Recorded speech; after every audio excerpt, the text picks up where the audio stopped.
Date service coverage ratio DSCR, as a name suggest आपको idea लगी जाएगा। Debt service, जो कंपनी को अपनी डेट्स को सर्विस करना पड़ता है, वो कंपनी किस तरीके से कर पाएगी, उसकी जो एबिलिटी है कि कंपनी की जो भी आउटस्टैंडिंग डेट है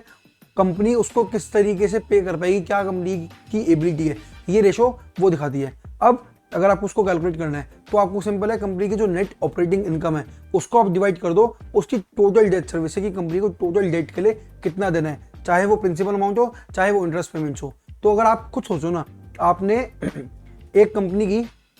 नेट ऑपरेटिंग इनकम को उसकी डेट जो भी कंपनी ने ली है, जो भी उसको सर्विस करने के जो भी एक्सपेंसेस उसको करने हैं, उससे कंपेयर कर दिया, आपको आइडिया लग गया कि कंपनी कितनी सक्षम है, कितनी कैपेबल है अपनी डेट को पे ऑफ करने के लिए। अब लॉजिकल है कि कंपनी अगर बेटर तरीके से अपनी डेट्स को पे ऑफ कर सकती है, आराम से पे ऑफ कर सकती है, जो कि एक हाई DSCR रेशो से इंडिकेट हो जाएगा, तो इसका मतलब क्या है कि कंपनी के पास कैश फ्लो काफ़ी अच्छा है एंड कंपनी एक स्टेबल तरीके से ग्रो कर रही है, और जो उसके डेट की पेमेंट्स हैं, उसके लोन्स हैं, उस पर डिफॉल्ट करने के चांसेस उसके काफ़ी कम है। अब ऐसी कंपनी में ऑब्वियसली आपको इन्वेस्ट करना चाहिए अगर बाकी सारी चीज़ें, बाकी सारे फैक्टर्स सही है तो। Now on the other hand, अगर कंपनी की DSCR रेशो कम है, इसका मतलब ये है कि कंपनी कैश जनरेट करने में इतनी सक्षम नहीं है, वो कैश नहीं जनरेट कर पा रही, उसका क्या रीज़न है वो आपको फिगर आउट करना है मोस्टली केसेस में, कि कंपनी सेल्स नहीं निकाल पा रही, सिंपल। नाउ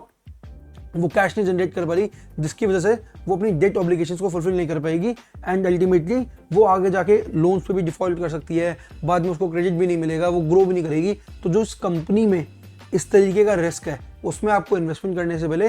4 बार सोचना चाहिए। नाउ जो भी इन्वेस्टर्स, जो भी ट्रेडर्स हैं, वो DSCR को यूज़ कर सकते हैं कंपनी की, जैसा मैंने बताया, क्रेडिट वर्दीनेस को इवेल्युएट करने के लिए कि कंपनी कितनी क्रेडिट वर्दी है एंड वो एक अच्छी इन्वेस्टमेंट अपॉर्चुनिटी है या नहीं है, क्योंकि